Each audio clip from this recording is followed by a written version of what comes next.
Hello my dear students. Now today we are going to study next question of this practice set 3.4. See, practice set 3.4 is going on. Practice set 3.4. आता या 3.4 मधला question number 6 चाललाय आपला बघा. Question number 6 काय दिलं याच्यामध्ये ते एकदा समजून घ्या. बघा आता बाळांनो 6 मध्ये आपल्याला असा एक ट्रायंगल दिलेला आहे बघा. See, the triangle is given like this. In this triangle, see, this is WXY. WXY is the triangle. After that, here one of the segment it is given like this Y, and here Z, YZ is the segment. Then here XT. See, XT is like this given. XT. हा XT एक दिलेला आहे बघा. XT अशा पद्धतीने दिलाय perpendicular आणि they are intersecting. See, this XT and YZ they are intersecting at point P. ते एकमेकांना बघा हा आणि हा एकमेकांना P या पॉइंट मध्ये इंटरसेक्ट करताय. पुढे काय म्हटलं त्यांनी XT सॉरी अल्टिट्यूड्स YZ. हा YZ एक अल्टिट्यूड आहे बघा. ह्या ट्रायंगलची ही उंची आहे अशी अल्टिट्यूड. आणि दुसरं काय म्हटलंय XT. हा XT पण अल्टिट्यूड आहे. ही XT अशी हाईट आहे बघा. ट्रायंगलला तीन हाईट असतात तीन पद्धतीने. ह्याच्यातनं इकडे काढू शकतो दुसरी आणि ह्याच्यातनं तिसरी अशा तीन हाईट काढता येतात अल्टिट्यूड्स. ओके, आता या दोन अल्टिट्यूड दिले ऑफ ट्रायंगल WXY. WXY या ट्रायंगलच्या तीन altitude intersect at point P. ह्या अल्टिट्यूड बघा पहिली आणि दुसरी ह्या अल्टिट्यूड कुठे इंटरसेक्ट करताय P पॉइंट मध्ये. Prove that. आता काय प्रूव्ह करायचं बघा. To prove. See, we have to prove. आपल्याला प्रूव्ह करायचं बघा.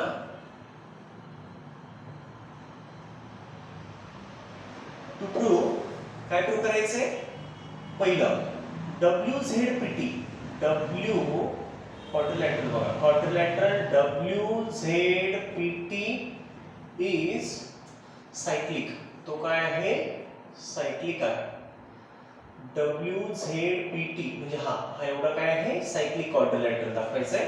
पुढचं second points XZTY. Points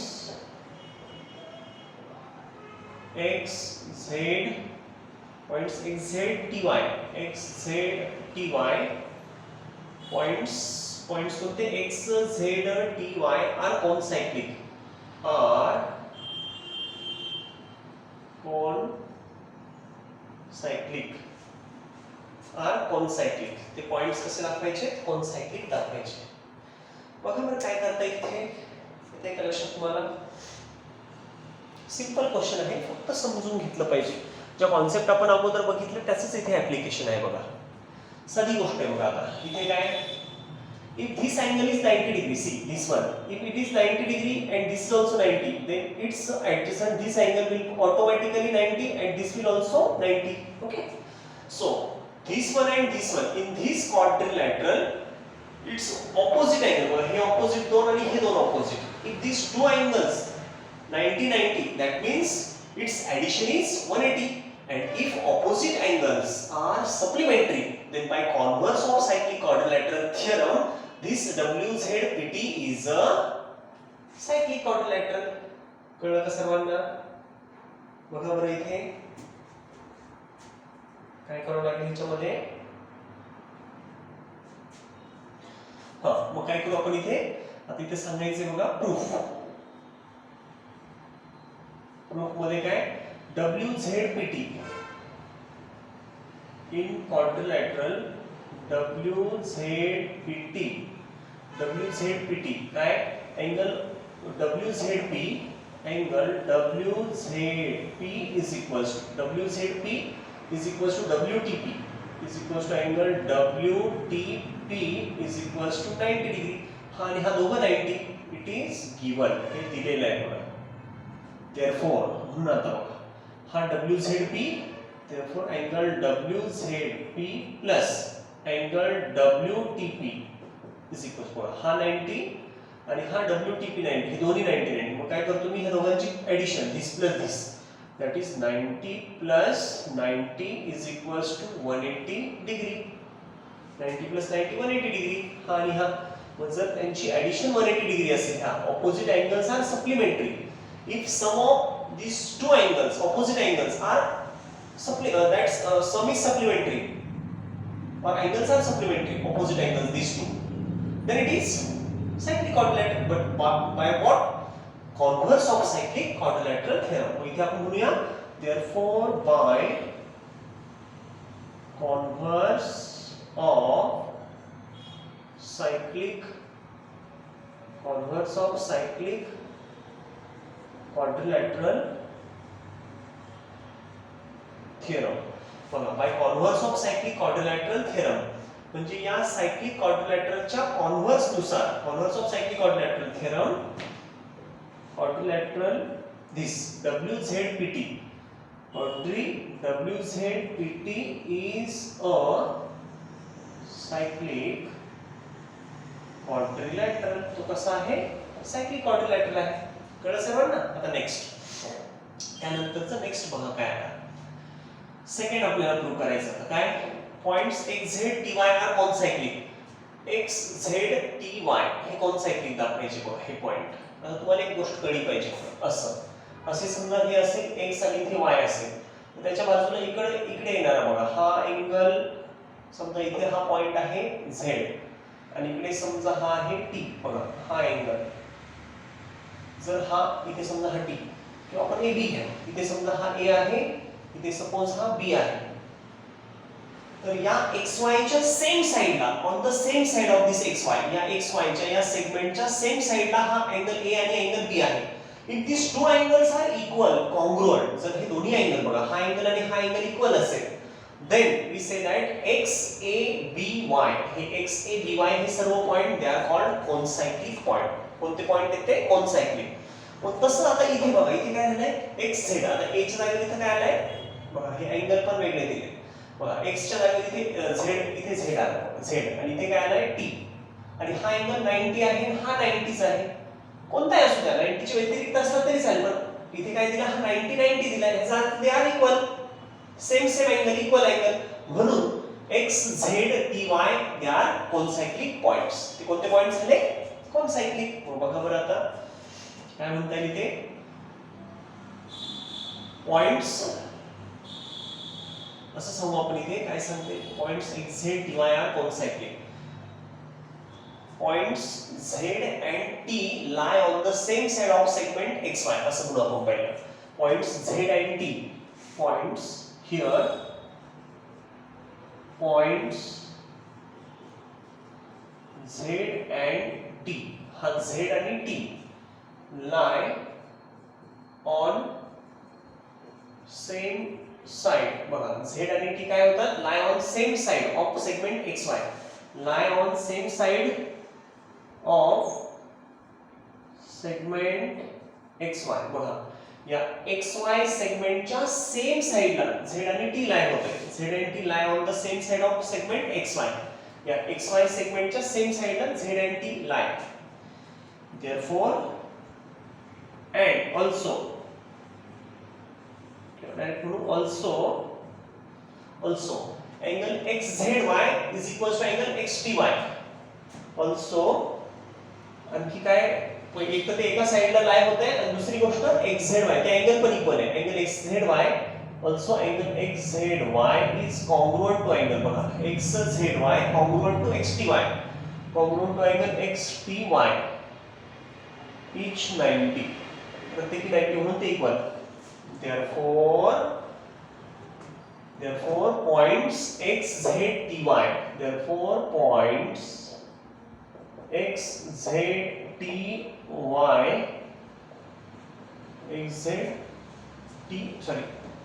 Y are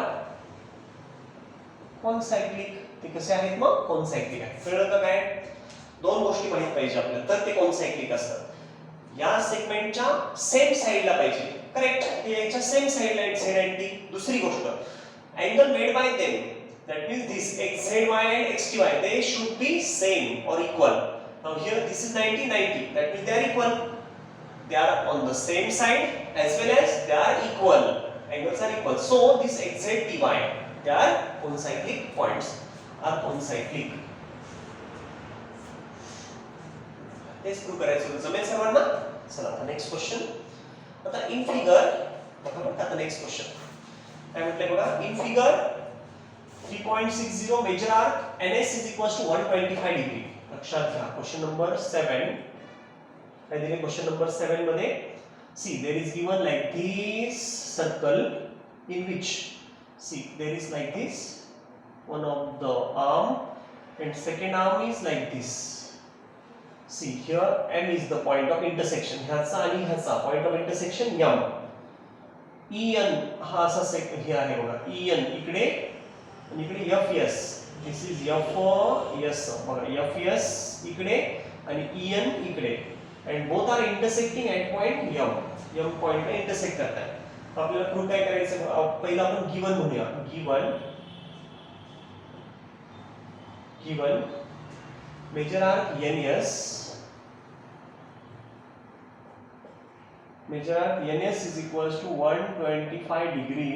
दुसरा major arc EF. Major arc EF is equals to 37 degree. Find the measure of angle NMS. To find measure angle NMS is equals to what? Measure angle NMS. बघा. कळलं सर्वांना? आता बघा बरं काय करता येईल इथे.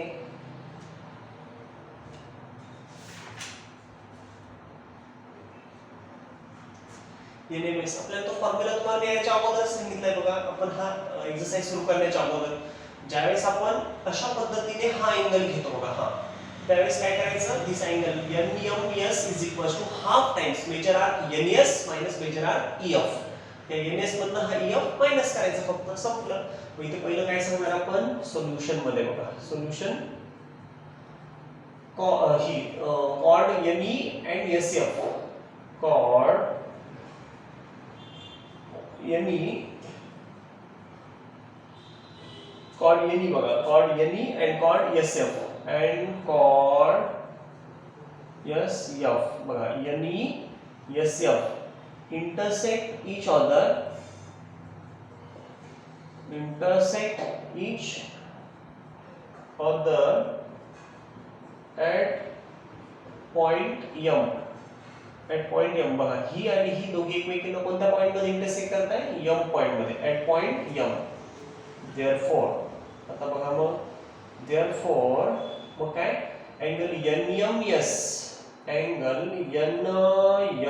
NMS is equals to half times. लक्षात घ्या. NMS कोणता हा angle NMS NMS. this angle NMS is equals to half times हा NS आर्क मायनस हा EF आर्क. ह्या मोठ्यातनं हा छोटा मायनस करायचा. हाफ करून ते बघा. Half times major arc NS.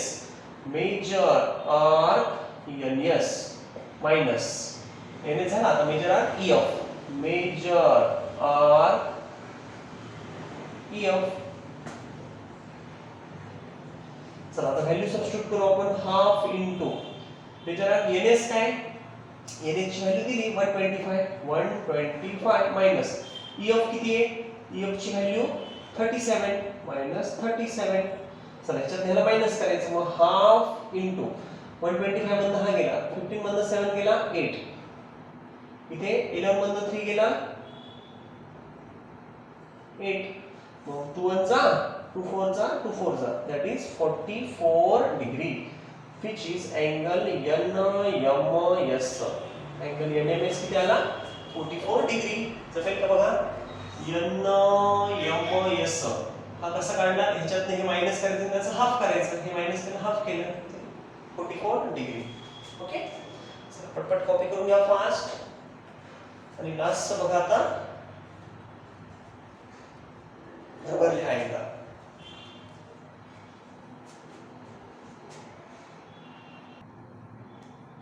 Now see the next question. आता जसं हे इथे एक्सटर्नली इंटरसेक्ट करत होतं बघा. तसं आता इंटरनली जर इंटरसेक्ट करत असतील तर काय. एकदा समजून घ्या मग लिहा.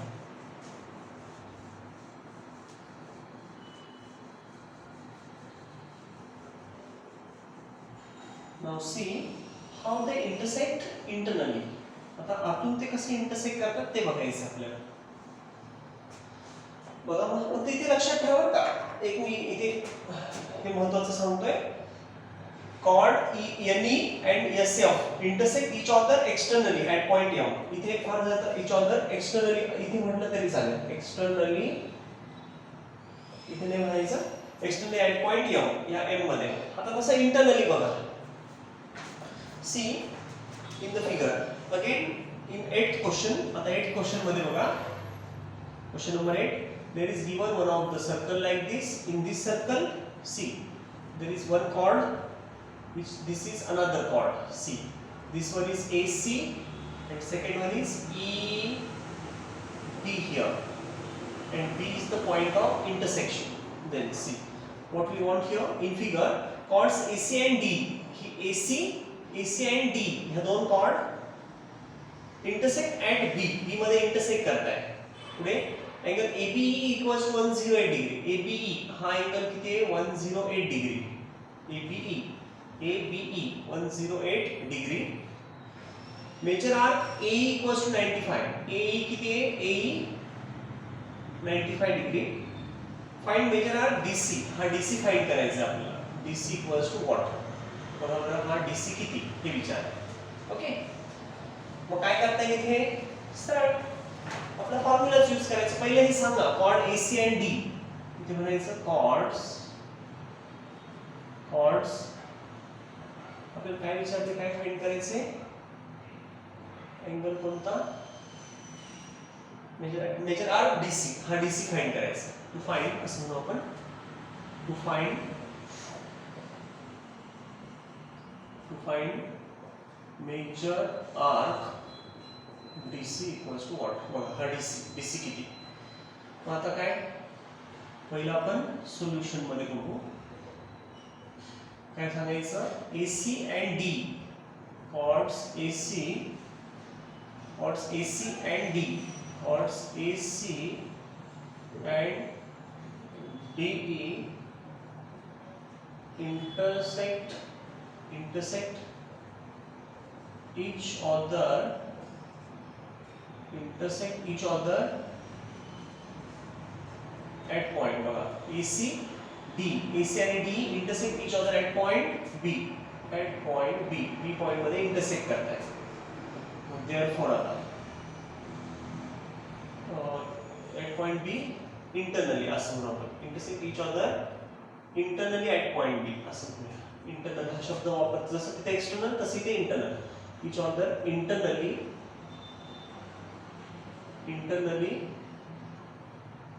at point B. मग आता बघा बरं. Therefore angle ABE is equals to half times. बघा बरं ABE कुठे आहे? हा काय ABE हा angle AB हा काय half of sum of this and this. बघा मग त्याचा फॉर्म्युला काय? half of major arc AE plus C. This AE plus DC. Major arc DC.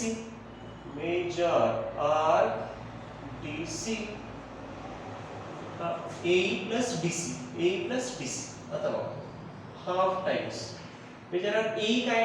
AE आहे 90. पहिले हे सांगू आपण. AB अँगल किती? AB 108 degree. 108 degree equals to half into. Major arc AE किती आहे? AE 95 degree. 95 plus DC किती आहे? DC माहित नाही तसंच ठेवा. Major arc DC. आता पुढे बघा हा इकडे गेला ह्याला मल्टिप्लाय 108 into 2 इथे डिवाइड इथे मल्टिप्लाय आणि इज इक्वल्स टू इथे उरला 95 प्लस मेजर आर्क DC. ह्याला इकडे आणू आता 108 into 2 2 8 जा 16 कॅरी 1 216 आलायचं. हा 95 इकडे आला -95 बघा -95 equals to major arc DC. आता therefore major arc DC is equals to हा DC इथे 216 minus 95 6 मधनं 5 गेला 1 आणि 11 मधनं 9 गेला 121. ओके म्हणजेच 121 degree. This is major arc DC. म्हणजे ह्या DC चं मेजर किती आलं 121. ओके, चला पटपट लिहून घ्या आता हे फास्ट. दोन्ही मधला फरक कळला का? बेसिकली काय इथे दोन ज्या कॉर्ड आहेत they are intersecting externally and here two chords they are intersecting internally. त्याचा फॉर्म्युला वेगळा आहे. हाफ ह्याच्यातनं हे मायनस करायचं आणि ते हाफ इंटू हे प्लस हे करायचं. संपलं. हे 121 डिग्री आला. हे मेजर या डीसीचं संपलं. ओके, चला पटपट लिहून घ्या. Okay, thank you students.